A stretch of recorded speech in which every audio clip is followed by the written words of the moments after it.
death penalty. What does it mean exactly? It's a punishment given for a capital crime. What does it serve?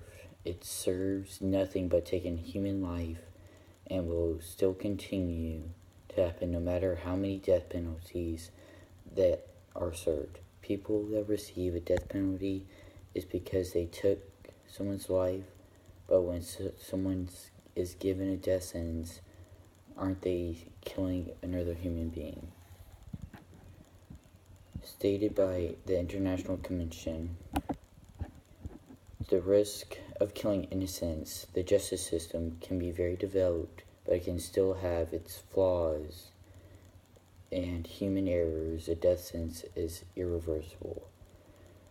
The death penalty violates the rights of life, which happens to be the most basic of all human rights.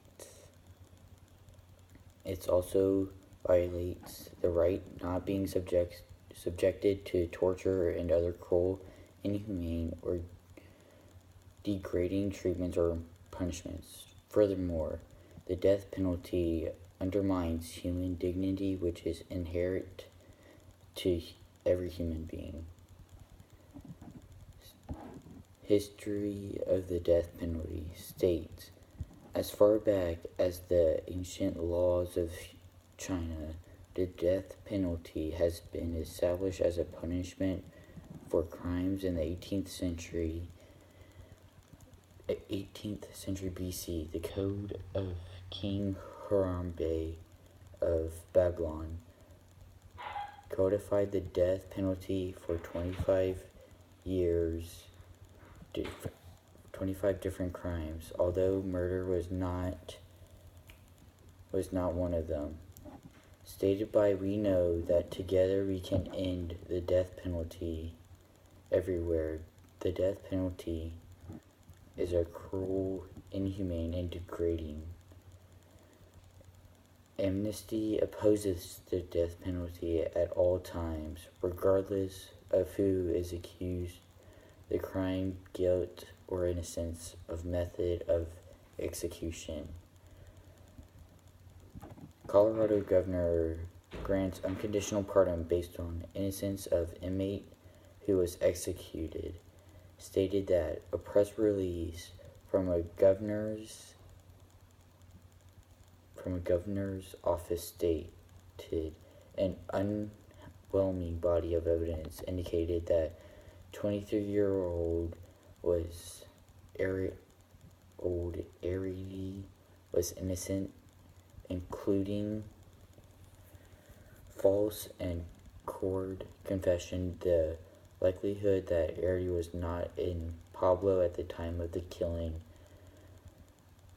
and an admission of guilt by someone else.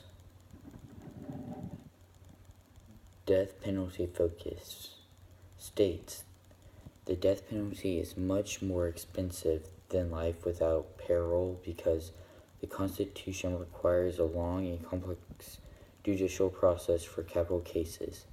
This process is needed in order to ensure the innocent men and women are not executed for crimes they did not commit, and even with these protections, the risk of executing the innocent person cannot be completely eliminated. Does death penalty save lives? A new debate states, according to roughly a dozen recent studies, executions save lives for each inmate put to death. The study says 3 out of 18 murders are prevented.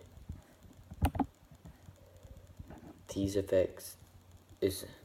effect is most pronounced according to some studies in Texas and other states that execute condemned inmates often and relatively quickly.